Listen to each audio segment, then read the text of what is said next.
جب اللہ تعالیٰ نے آدم علیہ السلام کو بنایا اور حضرت آدم اور حوا سے کہا کہ تم دونوں جنت میں رہنا اور جو چاہے کھا لینا، جو چاہے تم پی لینا، لیکن اللہ تعالیٰ نے ایک درخت کو خاص کر دیا، ایک پیڑ کو خاص کر دیا کہ تم اس پیڑ کے قریب نہ جانا، اس درخت کے قریب تم نہ جانا۔ لا تقربا هذه الشجرہ، اے آدم اے حوا، تم جنت کی تمام نعمتوں سے فائدہ اٹھا سکتے ہو مگر تم اس پیڑ کے قریب نہ جانا، فتکونا من الظالمین، ورنہ تم ظالم ہو جاؤ گے۔ اب شیطان ہمارے باپ آدم کے پاس اور ہماری ماں حوا کے پاس آیا، اس نے کہا کہ اے آدم اے حوا، تمہیں پتا ہے کہ اللہ تعالیٰ نے اس پیڑ کے قریب جانے سے تم کو کیوں منع کیا ہے، اس پیڑ کو کھانے سے کیوں منع کیا ہے؟ اے آدم، اگر تم اس پیڑ کو کھا لو گے، اس کے پھل کو تم کھا لو گے تو تم ہمیشہ ہمیشہ کے لیے جنت میں رہو گے اور تم فرشتے بن جاؤ گے۔ حالانکہ آدم علیہ السلام کو اللہ تعالیٰ نے فرشتوں سے بھی افضل بنایا تھا، فرشتوں کو حکم دیا تھا کہ ان کو سجدہ کرو، مگر ابلیس اور شیطان جب ہمارے باپ آدم کے دماغ کو بھی گھما سکتا ہے تو ہم اور آپ کی کیا حیثیت ہے میرے بھائی؟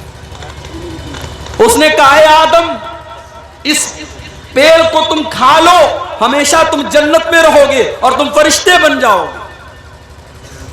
اور جانتے ہو ابلیس نے اللہ کی قسم کھا کر کے کہا اے آدم، میں اللہ کی قسم کھا کر کے کہتا ہوں، میں تمہارا بھلا چاہتا ہوں، میں تمہارا دوست ہوں، میں تمہارا ساتھی ہوں، میں تو تمہاری بھلائی چاہتا ہوں۔ قرآن کہتا ہے فَدَلَّاهُمَا بِغُرُورٍ، جب آدم اور حوا کے سامنے شیطان نے اللہ کی قسم کھا لی تو دونوں دھوکہ کھا گئے۔ جو اللہ والے ہوتے ہیں وہ اللہ کے نام پر دھوکہ بہت جلدی کھا لیتے ہیں۔ اللہ والوں کو اللہ کے نام پر بیوقوف بنانا بہت آسان ہوتا ہے۔ فَدَلَّاهُمَا بِغُرُورٍ، آدم اور حوا کو شیطان نے اپنے شیشے میں اتار لیا، دونوں نے اس درخت کے پھل کو کھا لیا۔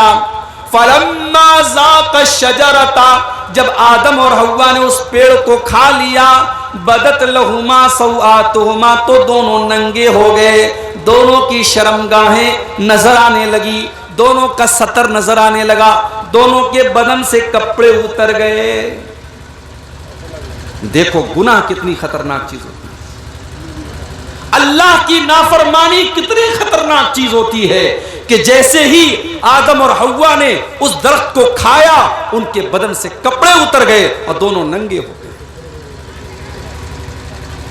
فَاتَّفِقَا يَقْصِفَانِ عَلَيْهِمَا مِنْ وَرَقِ الْجَنَّةِ، لیکن آدم علیہ السلام کو یہ اچھا نہیں لگ رہا تھا میں ننگا رہوں، حضرت حوا کو یہ اچھا نہیں لگ رہا تھا میں ننگی رہوں، ان دونوں نے جنت کے پتوں کو توڑ توڑ کر کے اپنے آپ کو ڈھانکنا شروع کر دیا۔ پتہ یہ چلا کہ آدم اور حوا نے اپنی اولاد کو یہ پیغام دیا کہ تم ننگے مت رہنا، ننگے رہنا یہ انسان کی پہچان نہیں ہے، یہ جانور کی پہچان ہے۔ اور آج کے دور میں ننگے رہنا یہ ترقی کی پہچان ہے۔ جو عورت جتنی ننگی رہتی ہے اس کو اتنا ترقی یافتہ، اتنا ماڈرن اور اتنا فیشنیبل مانا جاتا ہے۔ آج بڑے بڑے مقابلے ہوتے ہیں، دنیا کے خوبصورتی کے مقابلے ہوتے ہیں اور عورتوں کے بدن سے کپڑے نوچے جاتے ہیں، ان کو ننگا کیا جاتا ہے اور دنیا کو یہ بتایا جاتا ہے کہ جو عورت جتنی ننگی ہوگی اتنی وہ ترقی کرے گی۔ میرے پیارے ساتھیوں، ہمارے باپ آدم اور ہماری ماں حوا، ان کی جو اولاد ہیں، جو انسان ہیں، انہوں نے اپنی اولاد کو یہ پیغام دیا کہ ننگا رہنا یہ انسانیت نہیں ہے، یہ تو حیوانیت ہے۔ جو انسان ہوگا وہ ننگا نہیں رہے گا، وہ اپنے ستر کو چھپائے گا، اپنی شرمگاہ کو چھپائے گا۔ حضرت آدم اور حوا نے جنت کے پتوں کو توڑ توڑ کر کے اپنے ستر کو ڈھانپنا شروع کر دیا۔ اللہ نے فرمایا الم انہکما ان تلکما الشجرتی، اے آدم کیا میں نے منع نہیں کیا تھا؟ اے حوا کیا میں نے منع نہیں کیا تھا؟ میں نے تم کو بتایا تھا کہ تم اس پیڑ کے قریب نہ جانا، پھر بھی تم نے اس درخت کو کھا لیا۔ اب ہمارے باپ آدم نے اور ہماری ماں حوا نے اللہ کی بارگاہ میں توبہ کی. کیا توبہ کی؟ ایک کتاب آتی ہے فضائل اعمال. نام سنا ہے آپ نے فضائل اعمال کا؟ ہمارے بہت سارے بھائیوں کے یہاں فضائل اعمال کو باقاعدہ درس کے طور پر مسجدوں میں پڑھا جاتا ہے. قرآن پڑھنا اتنا ثواب کا کام نہیں ہے جتنے ثواب کا کام فضائل اعمال پڑھنا. فضائل اعمال کے اندر یہ لکھا ہوا ہے کہ جب حضرت آدم اور حضرت حوا سے غلطی ہوئی تو وہ دونوں پریشان ہو گئے کہ ہم اللہ سے کیسے معافی مانگے، کیسے دعا کریں. تو ان دونوں نے اللہ کے یہاں لوح محفوظ پر دیکھا لا الہ الا اللہ اور محمد الرسول اللہ لکھا ہوا ہے. وہ سمجھ گئے کہ محمد الرسول اللہ جب لکھا ہوا ہے اس کا مطلب کہ یہ کوئی بہت بڑی ہستی ہے. انہوں نے اللہ کے رسول کے وسیلے سے دعا مانگی اور ان کی دعا قبول ہو گئی. اور جب انہوں نے اللہ سے یہ کہا کہ اللہ تو محمد کے وسیلے سے ہماری توبہ کو قبول فرما لے، اللہ نے ان کی توبہ کو قبول کر لیا. کہاں لکھا ہوا ہے؟ فضائل اعمال میں لکھا ہوا ہے. لیکن میرے پیارے ساتھیوں، قرآن کیا کہتا ہے؟ قرآن یہ کہتا ہے کہ آدم اور حوا نے اللہ کی بارگاہ میں یہ دعا کی ربنا ظلمنا انفسنا وان لم تغفر لنا وترحمنا لنکونن من الخاسرین. اے اللہ، اے ہمارے پروردگار، ہم نے یہ گناہ کر کے، ہم نے یہ خطا کر کے، ہم نے یہ غلطی کر کے اپنی جان کے اوپر ظلم کیا ہے، ہم نے اپنے اوپر اتیاچار کیا ہے. وَإِن لَّمْ تَغْفِرْ لَنَا، اور اگر تو نے ہم کو معاف نہیں کیا، وَتَرْحَمْنَا، اور اگر تو نے ہم پر رحم نہیں کیا، لَنَكُونَنَّ مِنَ الْخَاسِرِينَ، تو اے اللہ ہم بہت بڑے نقصان اٹھانے والوں میں سے ہو جائیں گے، ہم بہت بڑے خسارہ اٹھانے والوں میں سے ہو جائیں گے. قرآن تو یہ دعا بتا رہا ہے. اور فضائل اعمال کے اندر کیا لکھا ہے کہ اللہ کے پیارے نبی کے وسیلے سے دعا مانگی گئی. اس کا مطلب یہ ہوا کہ وہ رانگ نمبر ہے، وہ غلط نمبر ہے، اور صحیح بات وہ ہے جو قرآن بیان کر رہا ہے کہ حضرت آدم اور حضرت حوا نے اللہ کی بارگاہ میں یہ دعا کی اور اپنی غلطی کا اقرار کیا اور اللہ سے دعا کی کہ اللہ ہم نے اپنی جان پر ظلم کیا ہے اور تو نے اگر معاف نہیں کیا تو ہم کہاں جائیں گے. اللہ نے دونوں کی توبہ کو قبول کیا. ایک طرف حضرت آدم سے غلطی ہوئی، انہوں نے توبہ کی، انہوں نے اللہ سے معافی مانگی. اور جب ابلیس سے غلطی ہوئی، ابلیس نے جب گناہ کیا، ابلیس نے جب اللہ کے حکم کے باوجود حضرت آدم کو سجدہ نہیں کیا اور اللہ نے پوچھا کہ تو نے آدم کو سجدہ کیوں نہیں کیا، تو ابلیس نے معافی نہیں مانگی، ابلیس نے توبہ نہیں کی. ابلیس نے کیا کہا؟ انا خیر منہ، قال انا خیر منہ خلقتنی من نار وخلقتہ من طین. ابلیس نے کہا اے اللہ میں آدم کو سجدہ نہیں کر سکتا، میں تو آدم سے بہتر ہوں. آدم کو تو نے مٹی سے پیدا کیا ہے، مجھے آگ سے پیدا کیا ہے. آگ سے پیدا ہونے والی چیز مٹی سے پیدا ہونے والی چیز کو سجدہ کیوں کرے گی؟ اے اللہ میں آدم کو سجدہ نہیں کر سکتا. اللہ نے فرمایا ما لک ان تتکبر فیہا، تو تکبر کر رہا ہے، تو اہنکار کر رہا ہے، تو گھمنڈ کر رہا ہے، تو جنت میں رہ کر کے تکبر نہیں کر سکتا، تو اللہ کی بارگاہ میں رہ کر کے تکبر نہیں کر سکتا. فخرج منہا، تو نکل جا ہماری بارگاہ سے، تو نکل جا جنت سے. اللہ نے ابلیس کو جنت سے نکال دیا اور قیامت تک کے لیے ابلیس کو شیطان بنا دیا، لعنتی بنا دیا. تو گناہ شیطان نے بھی کیا اور غلطی آدم سے بھی ہوئی، مگر شیطان اپنے گناہ کے اوپر ڈٹا رہا اور آدم نے توبہ کی. تو ہم آدم کی اولاد ہیں میرے بھائیوں، ہمیں توبہ کرنی چاہیے، ہمیں اللہ سے معافی مانگنی چاہیے.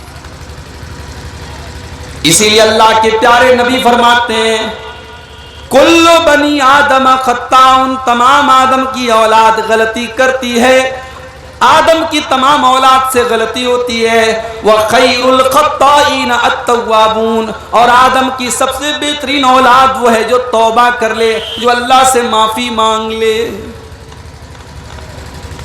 او میرے نوجوان ساتھیو، رات کو 2-2 بجے تک موبائل میں لگے رہنے والے میرے بھائیوں، میری نوجوان بہنوں، موبائل کے اوپر لگی رہنے والی میری بہنوں، میرے بھائیوں، اللہ کی بارگاہ میں توبہ کیا کرو. کچھ ایسا ٹائم فکس کر لو، کچھ ایسا وقت اللہ کی بارگاہ میں نکالو جب ہم ہوں اور اللہ کی ذات ہو اور ہماری آنکھوں سے آنسو نکل رہے ہوں، ہم اللہ کی بارگاہ میں اللہ سے معافی مانگیں. اگر ہم سچے دل سے معافی مانگیں گے اللہ معاف کر دے گا. کہتے ہیں نا، صبح کا بھولا شام کو لوٹ آئے تو اسے بھولا نہیں کہتے. اللہ کی بارگاہ میں جو سچی توبہ کر لے اللہ اس کی توبہ کو فوراً قبول کر لیتا ہے.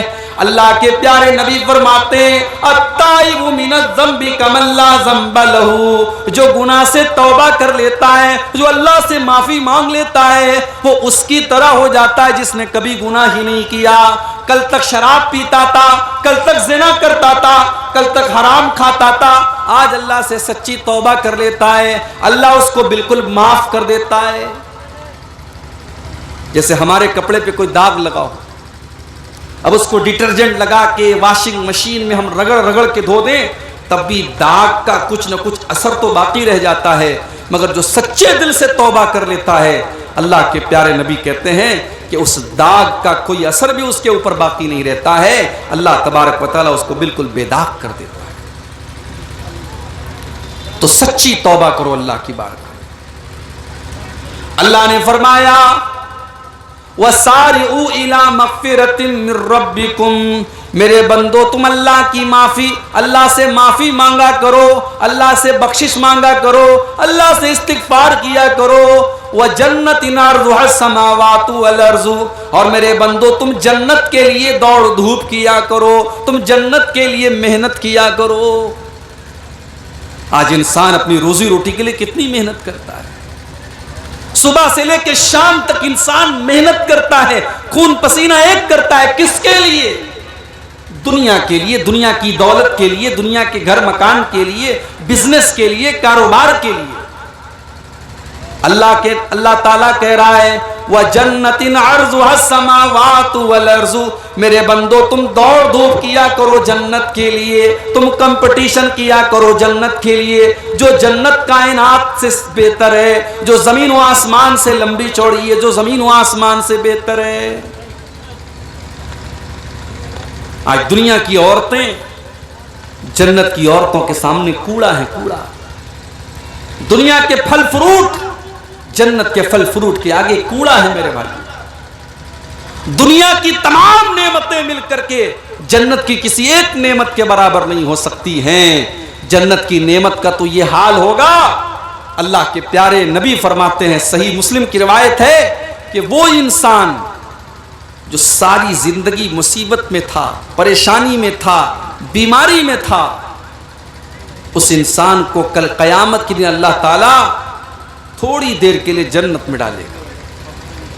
تھوڑی دیر کے لیے اللہ تعالیٰ جنت میں ڈالے گا، اور جنت سے نکالنے کے بعد اللہ پوچھے گا اے میرے بندے ہل رأیت شرًا قط، کیا تو نے کبھی اپنی زندگی میں کوئی مصیبت دیکھی ہے، کوئی پریشانی دیکھی ہے، کوئی دکھ دیکھا ہے، کوئی تکلیف دیکھی ہے؟ وہ بندہ جو ساری زندگی پریشانیوں میں تھا، مصیبتوں میں تھا، بیماریوں میں تھا، تکلیفوں میں تھا، وہ بندہ کہے گا ما رأیت شرًا قط، اے اللہ میں نے اپنی زندگی میں کبھی کوئی دکھ نہیں دیکھا، کبھی کوئی پریشانی نہیں دیکھی. پچھلے سال میرا پروگرام تھا ہمارے یو پی کے اندر ایک جگہ پڑتے الہ آباد. الہ آباد ایک جگہ ہے یو پی کے اندر، اس کا نام اب بدل کر کے پریاگ راج رکھ دیا گیا ہے. وہاں پر ایک نوجوان لڑکا، اس کا نام تھا محمد محسن، ڈاکٹر تھا. وہ لڑکا میرے پاس مجھ سے ملنے کے لیے آیا. خوبصورت نوجوان لڑکا تھا، فیس بک کے اوپر اس کی آئی ڈی بھی ہے. مجھ سے دعا سلام ہوئی، حال چال ہوئی، باتیں ہوئی. اس نے میرا موبائل نمبر بھی لیا اور آج میں فیس بک کھول کر کے کیا دیکھ رہا ہوں کہ 3-4 دن سے وہ لڑکا بیمار تھا، اس کو ڈینگو ہوا تھا اور کل اس کا انتقال ہو گیا۔ نوجوان لڑکا 20 سے 25 سال کی عمر ہے میرے بھائیوں، دیندار ہے، با اخلاق ہے، ملنسار ہے، ایک بیماری آتی ہے اور ایک جھٹکے میں اس کو لے کے چلی جاتی ہے۔ سب ٹھاٹ پڑا رہ جائے گا جب لاد چلے گا بنجارا۔ میرے پیارے ساتھیوں، موت کا فرشتہ کبھی بھی ہمارے پاس آ سکتا ہے۔ وہ یہ پوچھ کر کے نہیں آئے گا کہ عبدالغفار صاحب آپ کے گھر والوں کو آپ کی ضرورت ہے، آپ کے بچوں کو آپ کی ضرورت ہے، آپ کی بیوی کو آپ کی ضرورت ہے۔ وہ یہ بھی نہیں پوچھنے آئے گا کہ ابھی آپ کو تو دنیا کے لیے بہت کچھ کرنا ہے، ابھی آپ کی عمر ہی کیا ہے، موت تو اپنے ٹائم پر آ جائے گی، اور جب موت آئے گی تو پھر ہم کو نیکی کرنے کا موقع نہیں ملے گا، پھر توبہ کرنے کا موقع نہیں ملے گا، پھر سدھرنے کا موقع نہیں ملے گا۔ او نماز سے دور میرے ساتھیوں، نماز کی پابندی شروع کر دو اس کے پہلے کہ موت کا فرشتہ آپ کے پاس آ جائے۔ او حرام کام میں ڈوبے میرے بھائیوں، حرام طریقے چھوڑ دو، اللہ کے دین کی طرف آ جاؤ اس کے پہلے کہ موت کا فرشتہ آپ کے پاس آ جائے۔ اللہ نے فرمایا حتی اذا جاء احدهم الموت قال رب ارجعون۔ جب موت کا فرشتہ آتا ہے، جب موت کا ٹائم آتا ہے تو انسان یہ کہتا ہے کہ اے اللہ مجھے ایک چانس اور دے دے، ایک ٹائم اور دے دے، ایک بار دنیا میں اور بھیج دے۔ قال رب ارجعون، اے اللہ ایک موقع تو مجھے اور دے دے، اس لیے نہیں کہ مجھے اپنی لڑکی کی شادی کرنی ہے، اس لیے نہیں کہ مجھے اپنا مکان بنانا ہے، اس لیے نہیں کہ مجھے اپنا بزنس سیٹ اپ کرنا ہے، اس لیے نہیں کہ مجھے گورنمنٹ جاب کرنی ہے، لعلی اعمل صالحا، اے اللہ مجھے موت کا اندازہ نہیں تھا، میں نے ساری زندگی گناہ کیا ہے، میں نے نافرمانی کیا ہے، میں نے تجھ کو ناراض کیا ہے، اے اللہ تو ایک چانس اور مجھے دے دے، لعلی اعمل صالحا، میں وعدہ کرتا ہوں میں نیک عمل کروں گا، میں تجھے راضی کرنے والا عمل کروں گا، میں ایسا عمل کروں گا جس سے تو راضی ہو جائے۔ یہ کب کہے گا انسان؟ موت کو دیکھنے کے بعد کہے گا۔ اللہ فرمائے گا کلا، ایسا کبھی نہیں ہو سکتا، انہا کلمۃ ہوا قائلہا، اے میرے بندے یہ تو بس تیرے منہ سے نکلنے والی ایک بات ہے، تو آج کہہ رہا ہے، اگر ہم تجھے دوبارہ دنیا میں ڈال دیں گے پھر تو وہی کام کرے گا، یہ تو بس تو بات ہی بات کر رہا ہے۔ وَمِن وَرَائِهِمْ بَرْزَخٌ إِلَىٰ يَوْمِ يُبْعَثُونَ، اور اے میرے بندے اب تیرے پاس موت کا ٹائم آ چکا ہے، اب تو تجھے برزخ میں جانا ہے، اب تو تجھے قبر میں جانا ہے، اب تجھے دنیا کی کوئی طاقت روک نہیں سکتی ہے۔ موت وہ چیز ہے میرے بھائی، آج تو ہم اور آپ اتنے کٹھور دل ہو چکے ہیں کہ قبروں کو دیکھ کر کے اور موت کو دیکھ کر کے بھی ہمارے رونگٹے کھڑے نہیں ہوتے، ہمیں موت یاد نہیں آتی۔ قبرستان میں بیٹھ کر کے لوگ جوا کھیلتے ہیں، قبرستان میں بیٹھ کر کے لوگ شراب پیتے ہیں، قبرستان میں بیٹھ کر کے لوگ حرام کام کرتے ہیں، اتنا سخت دل ہو چکا ہے انسان۔ ارے قبرستان تو وہ جگہ ہے جہاں پر ہمارے باپ دادا دفن ہیں، ہمارے مردے دفن ہیں، اور قبرستان وہ جگہ ہے جہاں دیکھ کر کے ہم کو موت یاد آنی چاہیے۔ اللہ کے نبی کہا کرتے تھے، او لوگوں میں نے تم کو قبرستان جانے سے منع کیا تھا، میں نے تم کو قبروں کی زیارت سے منع کیا تھا، لیکن تم قبروں کی زیارت کیا کرو، تم قبرستان جایا کرو، فَإِنَّهَا تُذَكِّرُكُمُ الْآخِرَةَ، اس لیے کہ قبرستان جانے سے موت کی یاد آتی ہے، آخرت کی یاد آتی ہے۔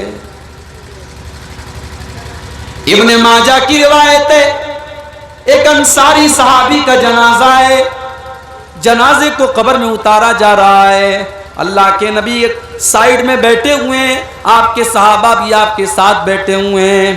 اللہ کے نبی بالکل خاموش ہیں، صحابہ بھی بالکل خاموش ہیں، اور جنازے کو قبر میں اتارا جا رہا ہے۔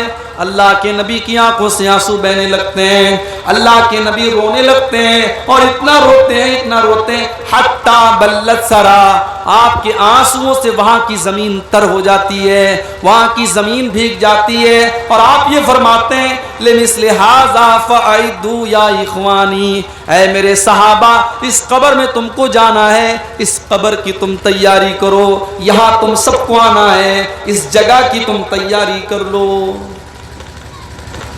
قبر میں کیا کام آئے گا میرے بھائی؟ ہمارے بچے تو ہمارے کام نہیں آئے، ہماری بیوی تو ہمارے کام نہیں آئے گی، ہماری دولت ہمارا مال ہمارے کام نہیں آئے گا۔ وہاں اگر کام آئے گا ہمارے اعمال کام آئیں گے، ہماری نیکیاں کام آئیں گی، ہم نے اللہ کی بارگاہ میں اگر توبہ کیا ہے تو ہماری توبہ کام آئے گی۔